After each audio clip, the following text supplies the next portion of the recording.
Hey there guys, how's it going out there? My name is JesusQuesadilla, and welcome back to Let's Play Grand Theft Auto 3. We are here on Shoreside Vale, ready to take on the final payphone missions of the game. So it's definitely cool to have you guys here today for that. In the previous episode, we took care of some payphone missions for King Courtney of the Yardies. Now, unfortunately, that ended with him betraying us and joining up with Catalina, but whatever, I'm kind of used to it by this point. I expect it from that bitch. So hopefully today things go a little bit smoother, and we can actually remain allies with whoever we're going to be taking these missions from. But without any further ado, let's go ahead and find out what awaits us in the first mission of the episode. Uzi Money. Sounds good to me. Yo, this is D-Ice of the Red Jacks. D-Ice? Seriously? These young punks, they come on to Jeez, this game has just about every stereotype that exists. Nines is their tags, and purple is their flag, and each day they rock their colors is another day the Jacks look soft. Hey D-Ice, are you familiar with a guy named Carl Johnson? Just curious. Take these nines off of here. Watch your back though. There'll be Jacks on the street who'll think you're trying to blast them too. Well then I'll just have to blast first and ask questions second, won't I? Okay, let's get to it. Let's do it. You know what, why not? Let's go ahead and take this car. It's probably going to be a lot more durable since we're going to be doing drive-bys. Holy cow, we gotta kill 20 of them? Well, hopefully we have enough time to do that. Yeah, I figure taking the cartel cruiser would probably be better for this because, even though the sports car that I had gotten prepared in case, we were going to be doing a racing mission would be a lot faster, it's definitely not nearly as durable as this truck. And since these guys are going to be shooting back at us, I think I'll pick durability above speed. Also, wow, there's a lot of these guys here. Is this like the main gang in Shoreside Vale? I totally hadn't noticed them before. I didn't even catch their name, though. Something about red and purple and whatever. So is it like two different gangs, or is it the same gang but they wear different colors for some reason, or what's the deal with that? But okay, come on, really, any car will do. I don't even care at this point. I just know that it has to be drive-bys, because apparently I can't run them over. By the way, sorry guys if you can hear some rain going on in the background, or if you hear some kind of like light noise going on. It's raining pretty hard over here right now, and well, there's not really a whole lot I can do about that. I can't control the weather as much as I'd like to. I mean, of course, I can control the weather. What am I talking about? I'm just choosing not to right now, but seriously, I'm sorry if you guys can hear that in the background. It is pouring really hard. I've never heard it rain this badly almost ever, I think. And it's kind of funny because we just got past our tropical warming scare with Tropical Storm Flossie, and we got like no rain at all from that, and yet this is just a normal day, and there's all this rain just pouring down. But, okay, wow, that was a really easy first mission. Let's go ahead and try a second one. What you got for me, D-Ice? Or Dice, or whatever you want to be called? These bitches got armored cars, and now they're running spank and slinging it to brothers with no fear. There's a car parked up the way. There's some stuff in there to put these sissies on blast and wreck all their armored stuff. Okay, sounds cool. Alright, so if I'm getting this correctly, I'm guessing that D-Ice is a part of... well, part of this gang. It seems like to me like the purple and the red guys are actually the same gang, sort of. And that they're just kind of like branching off from each other, kind of like, I don't want to say like the US during the Civil War, but basically like that. Like there's kind of like a civil war going on right now between the purple and the red. And so Diaz just wants to make sure that his side wins the conflict, but they're basically still the same gang. I mean, they look exactly the same. And no, that's not racist. But seriously, where the heck am I supposed to be going? It's so tough to navigate here. I guess I go up this way? I really wonder what he's going to give me. I mean, El Burro gave me a flamethrower. It's going to be hard to top that. I can't think of a single weapon in the game that I would rather use than that, so hopefully that's what he's going to get me. Then we can throw a couple shrimp on the bobby, I might. And crikey, Sheba, we can even throw a wallaby on the fire. Oh no. Are these going to be RC toys? Like, seriously? Wait, what? Use RC buggies to destroy the armored cars? Oh, it'll detonate? Are you serious? This is cool. Oh, wow. I don't think they had anything like this in Vice City or in San Andreas. This is actually going to be kind of fun. Okay. Normally, I hate using the RC cars because I remember in Vice City and in San Andreas, they were a pain in the ass. In particular, the RC planes and the RC helicopters were just always terrible. If any of you guys have ever played San Andreas, and oh god, I gotta drive carefully here. Don't want to accidentally blow up before I get to the enemy car. Because Oh, well, there's 3 cars, and there's only 4 RC toys to use, so if I mess up more than once, that's it. Sweet. Wow, this is actually a lot more fun than I thought it was going to be. But if you guys have ever played San Andreas and tried to do the missions for Zero, over in San Fierro, he gives you a bunch of missions that use the RC cars in the game, and those are by far, at least in my opinion, the most difficult missions in the entire game. I mean, even more so than, like, the final missions that you take. I think that Zero's missions are some of the most annoyingly, painfully tedious, and just the controls for the RC cars don't work, at least in that game. In here they don't seem that bad, but then again, it's just an RC car. I feel like that's easier to program than a plane or a helicopter. But yeah, I'm actually thoroughly enjoying this, except that it seems like some of these cars are really far away. Again, I know I've been harping on this point ever since I started the Let's Play, but having an overworld map sure would be nice if I could just pull up the pause menu and look at the map to see where these cars are. It'd make my job a whole lot easier. Actually, since we are just driving around to the cars, maybe I'll just fast forward the video. Actually, yeah, you know what, that's exactly what I'm going to do, so I'll fast forward until I can catch up with one of these cars, and once I get to it, I'll resume. So, see you in a second. Actually, that cut was kind of pointless because I was right next to the van and I didn't even realize it. So, I'm going to go ahead and cut the video again for a second time once I find the 3rd car. So, sorry about that. I'll see you guys in another second.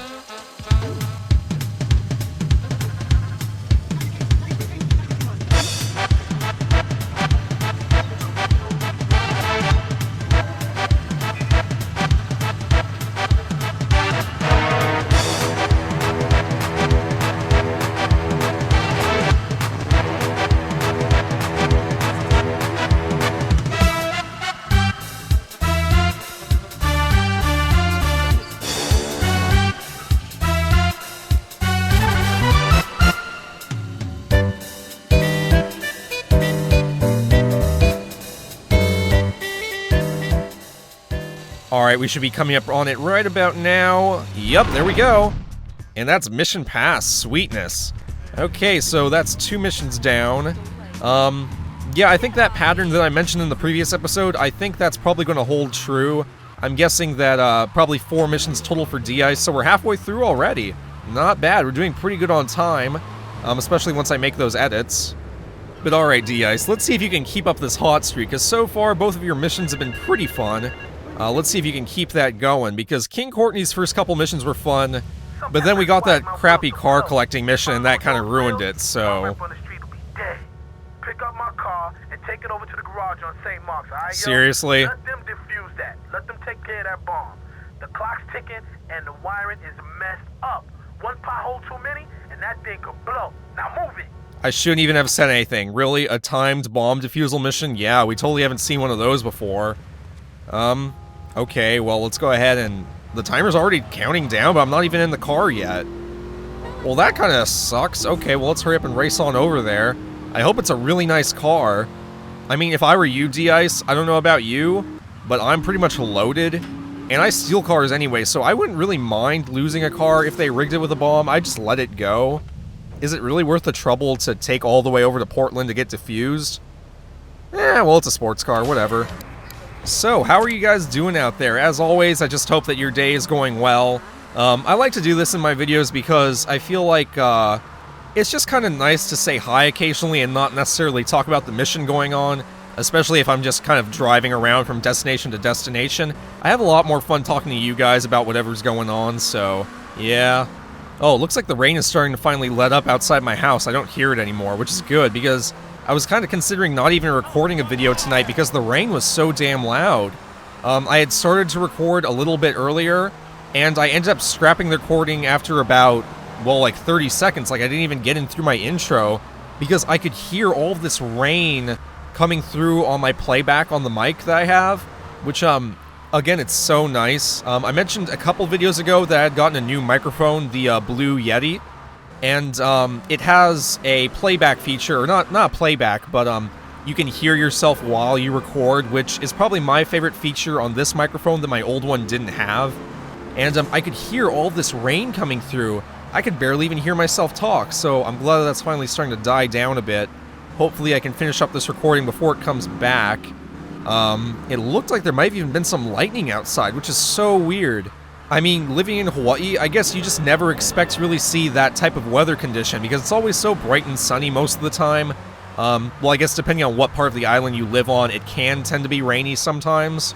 There's a wet side and a dry side of the island. But, I mean, just lightning like crazy earlier. Which I imagine probably isn't all that weird for people if you guys are like living on the mainland or something like that in the continental US. Or even elsewhere in the world if you're watching my videos, which, by the way, international viewers, thanks for checking this out. I really appreciate it. National viewers, I also appreciate you guys too. Don't think that I don't. But I'm guessing that seeing lightning is much more common in most other parts of the world, and Hawaii is just one of those places where it's kind of weird and you don't normally expect it. Also, the Mafia are, like, ignoring me. I wonder if this mission is programmed so that they ignore you on purpose. Yeah, because by this point in the game, you would definitely have the Mafia shooting at you most times. And so... Oh, wow, that's really cool. I'm guessing that the game developers probably programmed the Mafia just for this one mission not to attack you. Because, I was really worried about that. When I saw that I was going to have to come up over here over to Portland, I was really concerned that I was just going to fail this mission a bunch of times because of that. So I'm glad to see that the developers actually anticipated that happening. Unless this is just a glitch, in which case they didn't really do anything. But, I'm assuming that it was on purpose, which is very cool. And I'm a little bit tweaked that they didn't do that for any of the other missions I took. But then again, those missions were meant to be took before I killed Don Salvatore Leone anyway. So, I guess I kind of get what the difference is. But, yeah, back to the weather. I mean, just the lightning is crazy. And I mean, Hawaii, you know, we tend to have a pretty stable weather pattern. We don't really ever get, like, major rainfall. I mean, even in the parts of the island that do get a little bit of rain, it's never pouring or flooding or anything like that. And so I'm not really used to seeing extreme weather conditions. Like, well, for example, I didn't even see snow until I was, God, I want to say 16 or 17. When I went to the mainland, I went for a college trip with my class, and we went to Oregon, and it was actually hailing outside. So not really snow, but, you know, basically the same thing. Just a lot harsher and not as fun to play in. But, it completely boggled my mind. Because I had never seen, I mean, something as simple as snow before, which, I mean, I'm guessing 80% of people see that fairly regularly during the winter. So, you know. Anyway, I'm done ranting and raving about the stupid freaking thunderstorm that's going on outside my house. I know you guys probably don't care, but, you know, it's cool to me. And I'm just glad that it's not going to be interrupting my video making. But I need to get this car repaired, except that I don't know where the Pay and Spray is on Shoreside Vale. I don't think I've ever been to it. And it's not showing up on my map. Okay, this is really irritating. I hate that in some missions, Pay and Sprays are marked on your map, but in others, even when you have to go to them, it doesn't mark it. And I've never been to the one on this island. Maybe I should just go back to Portland and go use that one, because I actually know where to find it. But I thought I'd just come over here to Shoreside Vale and use the one here, because I'm sure there is one somewhere. And that way it'd be easier to get over to D-Ice. I could drop it off a lot quicker. But I don't even have any idea where the Pay and Spray is. You know what I may do? I may either fast forward or cut the video or do something until I can find the Pay and Spray, because I don't want to just wander around aimlessly. Maybe I'll even, like, pull up a guide online or something like that. Although I've been trying really hard not to do that. I haven't had to use a guide at all through this entire playthrough, which I'm kind of happy about. I'd like to keep it that way if I can. So actually, yeah, I probably won't use a guide online. I'll probably just look around until I can find this place. But, I won't make you guys wait along with me, so I'll go ahead and cut the video here, or fast forward it, or whatever I end up deciding to do. And, I'll rejoin you guys once I'm able to get the car sprayed.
Alright guys, I'm back here. I just decided to go ahead and fast forward me driving back to D-Ice's place too, because you didn't really need to see that.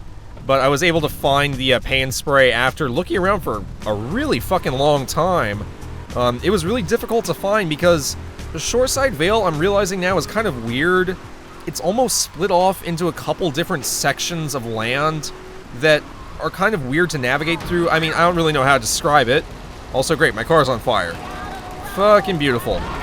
Yeah, I don't really know how to describe the layout exactly, but it's kind of weird to navigate through. And the paint spray was located way the heck on the other side of Shoreside Vale, so, it took me a while to find, but I eventually did it. Yo, a Federal Reserve flight just smashed down at Francis International.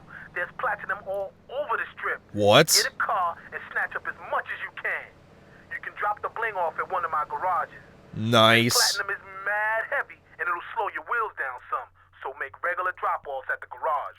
Okay, sounds good. Okay, this is gonna be interesting.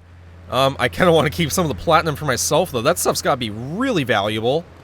Also, are you not gonna let me take this car? Really, game? You let me take it earlier. Picky. So damn fickle. Okay. I guess does it really matter what car I take? It's gonna be slowed down anyway, right? I'm wondering if I take a sports car, though, if it'll stay faster for longer. Or if I should just go ahead and get, like, a really durable car, because I'm guessing once I grab this platinum, somebody or something is probably going to come after me. Either the cops or actually probably, like, a rival gang looking to steal it, too. But I guess we can just cross that bridge when we come to it. So let's go ahead and get over there to the airport. Great, we got a timer, too. Also, I wish I knew how much they wanted me to collect. Maybe the game said and I just didn't notice. Oh my god, how the heck do I get over there? I'm so freaking turned around and lost here without a map. That has seriously been the story of my Let's Play, just me being lost and having no idea where to go because I don't have a map. I didn't realize what a crutch that was for me. I mean, I really took that for granted in all the other Grand Theft Autos. Now I definitely appreciate having it. You know, having the GPS in games like Grand Theft Auto 4 I find is a little bit overkill. I don't need to be told exactly where to go with, like, a line on the map, but just being able to pull up a full view map in Vice City and San Andreas, it seems like such a privilege now. And I'm definitely not going to take it for granted anymore.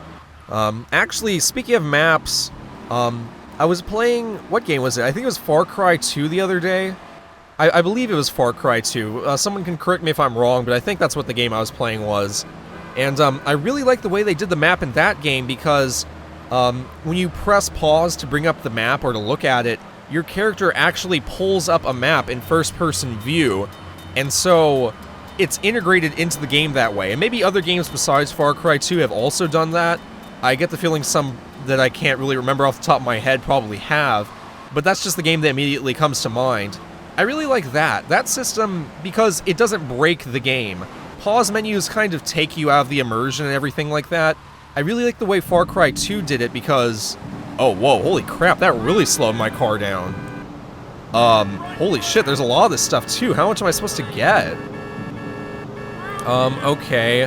If my car gets any slower, I'm not even going to be able to drive. Jeez. But, I really enjoyed the way that they did the map in Far Cry 2 because it's part of the game. And I guess what I mean by that is it's still, aesthetically, it's a lot less immersion breaking. And I wish that a lot of games nowadays tried to do stuff like that. Another example I can think of that I think is pretty good is, in Dead Rising. I don't know if Dead Rising 2 or if Dead Rising 2 Off the Record also did this. They may have. But I know that for sure in the original Dead Rising that... Oh, no, you fucking bastard! Go eat an orangutan's butthole, you son of a bitch. How fucking rude, interrupting me right in the middle of a story. Well, I'll go ahead and take the mission again, but I guess I'll just finish what I'm saying while I head over there, and then I'll fast forward after I'm done talking. So if you've never played Dead Rising, basically it's a game where you have to survive 72 hours in a mall. That's the basic gist of it.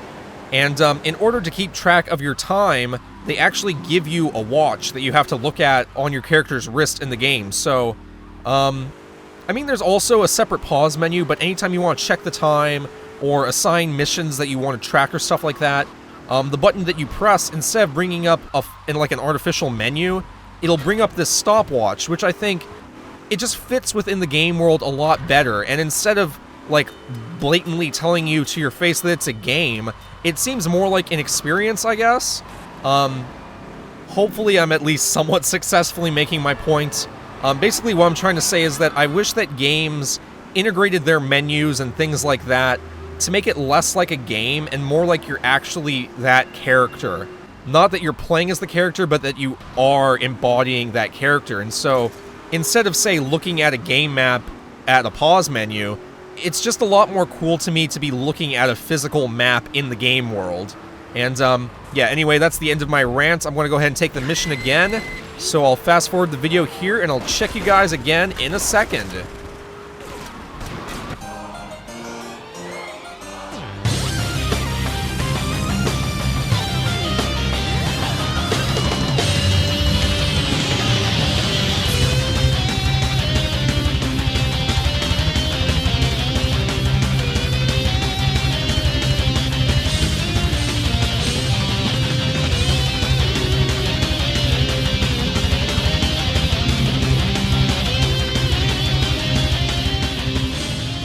Okay guys, I'm back here, and this time I grabbed a faster sports car. I think the problem I might have had the first time is that I started off with a slow car, and so it was a lot more difficult for me to do the mission because I couldn't really evade the cops that well. I'm hoping that using this sports car will kind of balance things out and I'll be able to make my getaway a lot easier. So let's see how that works. Also, you know, let's go ahead and drop this off. I'm guessing that once I drop off some of the silver or the platinum or whatever, I'll be able to go back and grab some more. That's just the way that the mission seems to sort of be designed. And thankfully the cops don't really seem to be following me that closely this time. Also, I apologize if you guys can hear the, Oh wait, why don't I just take the same damn car? Why would I leave the car there? That's so stupid. I apologize if you guys can hear the rain in the background again. It started up in the meantime as I was fast-forwarding the video, so nothing I can really do about that, unfortunately. Just gonna have to put up with it, I guess. But, oh my god, there's so much. The game doesn't expect me to grab all of this, does it? Because I'm really not understanding. I didn't really catch how much I'm supposed to be grabbing in order to complete the mission. 14... My guess would probably be about 50, I guess. Yeah, it seems like I have about enough time to grab maybe 50 pieces of platinum. But there's way more than that. I really, really hope that the game doesn't expect me to grab every single piece, because if it does, this is a... Oh, shit! No, no, no, no, no! No, no, no! Oh, really? Man. Oh, wait, I didn't fail the mission, really? I guess there's still enough platinum left that even if I lose some, I can still complete it. That's good. Let me take this cop car. Get away from me! Okay, this, like, seriously sucks. So... It is so damn hard to get back there without getting blown up. Let me just try... Actually, the cop car is pretty damn fast. Maybe the problem is that I'm trying to grab too much platinum at once. Maybe I'll try taking a lighter load back this time. Although it would be nice if I could just get this done in, like, one go, if that's even possible.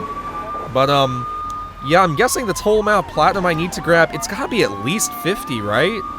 Oh god, I don't even know. I really wish the game would at least tell me that much, but I guess it makes sense that they wouldn't be specific. Keeps you going that way. Alright, 24, and the mission's still not done. Unless there is no, like, maximum you have to get, or there's no minimum you have to get. It could be one of those missions, like, where anything extra you get is just worth more money to you at the end of the mission. Actually, yeah, that would make a lot more sense if you got, like, an additional $1,000 for every piece of platinum that you got. But, at least D-Ice's missions are pretty interesting. I mean, between this and the RC cars, we've had to do some pretty cool stuff this episode. Okay, so I'm just going to try and do a short run here. Maybe that'll be more effective if instead of trying to grab too much platinum at once, if I just grab, like, 4 or 5 and keep dropping that off over and over. Oh. Wait, how many was that? I'm guessing 25 was the number I needed then? 25 or 30? I don't even know. But whatever the number I needed was, I got it apparently. Okay, cool. So, oh, I thought that was actually going to be the last D-Ice mission, because wasn't that the 4th mission we've taken from him? Alright, so D-Ice must have a 5th mission. That's kind of cool, I don't mind that. Let's go ahead and race back over to him and take it then. You know, I'm really glad that I did take these payphone missions. You You know, with the exception of Marty Chonks, the Payphone missions have actually been some of the most interesting ones in the entire game. I mean, just between the couple that we've done for D-Ice, and then also some of the stuff that we did for El Burro, even though it was frustrating, it was actually a lot of fun. And then King Courtney's missions, I actually thoroughly enjoyed most of them, except for the car collecting one. So, you know, that's kind of cool. I'm glad that I did do these side missions, because part of me didn't really want to do them. I was thinking maybe I'd just do the final mission and end the Let's Play. But I'm glad that I kind of got to extend it a couple more episodes and get some more missions in there, because, you know, they're in the game. Might as well do them, right? They still want to bring it. They agreed to go toe-to-toe. A gang of them against 2 of us, or rather, 2 of y'all. Oh, what? You're not even going to show up to help me fight? I ain't due for my parole here for another 3 months, know what I mean? Know what I'm saying, know what I'm saying, know what I'm saying? Show you where they're fighting. Do you know what I am saying? Okay, great. So Big Bad Tough D-Ice is actually going to send his younger brother to help us out? Okay, well, I'm glad at least somebody in that family has some balls. Okay. Now, maybe this is just me. Maybe I'm getting a little bit paranoid here, but I'm halfway expecting them to double-cross me. I get the feeling I'm going to get somewhere and this dude is just going to try and kill me. I mean, it happened with King Courtney. It's probably going to happen again before the end of the game. Wait, I can only use a bat? Are you serious? I mean, I guess I'm fine with that. Actually, I didn't realize that. If we're going to be getting into melee combat, I kind of wish that I had more health and some armor. Because I know that melee combat in the Grand Theft Auto games has always been kind of shaky at best. I mean, even the gunplay in Grand Theft Auto has never been its highlight, at least in my opinion. But the melee combat is definitely kind of wonky, and it's really easy to get your ass kicked if you're not careful. So, okay. Well, you know what? Let's just go ahead and try it. If we die, we die, and we can just come back and do it again. Since we can only use a baseball bat anyway, it's not going to be that hard to redo the mission. Oh my god, there's a lot of guys here. You know what, hold on, let's try something here. I'm going to go ahead and... If you guys have ever played the game Geometry Wars, this is actually a strategy I picked up from that. It seems to be working here too. If you ever played the Pacifist mode in Geometry Wars, basically there's a strategy you use where you're being followed by a bunch of these enemies, and if you go in a circle, they kind of tend to cluster in the middle, kind of like this. And then that makes it easier to beat them up. And wow, actually I'm really surprised that this is working as well as it is. Oh shit. No, no, no, no, no, get away, get away, get away from me! Alright, this isn't working nearly as well as I'd hoped. You know what? Seriously, fuck it. I know this is a battle for honor, but screw honor. Oh wait, what? I can't do that? Oh, what the shit? I got killed. Okay, well that's just... I guess that's what I deserve. Okay. Okay, so I guess when they say you can't use anything but a baseball bat, they really mean it. I actually didn't believe them because, when I played Grand Theft Auto San Andreas, there's a mission, that you do for Uzi over in San Fierro where, you have to get aboard this boat that has a bunch of prisoners held captive on it, a bunch of slaves on it, and, you end the mission by doing a sword fight with this guy on the, top deck of the boat, and you have the option of actually... Well, he throws you a katana and says to battle him honorably with the sword, but if you want to, you can just shoot him in the face, and the game really doesn't care. It says to use the sword, but you can totally go against that if you feel like cheating. But, I guess in this game you can't even do that, you have to use the bat. So let me race back on over to D-Ice, and let's try that mission again, now that I have some more health.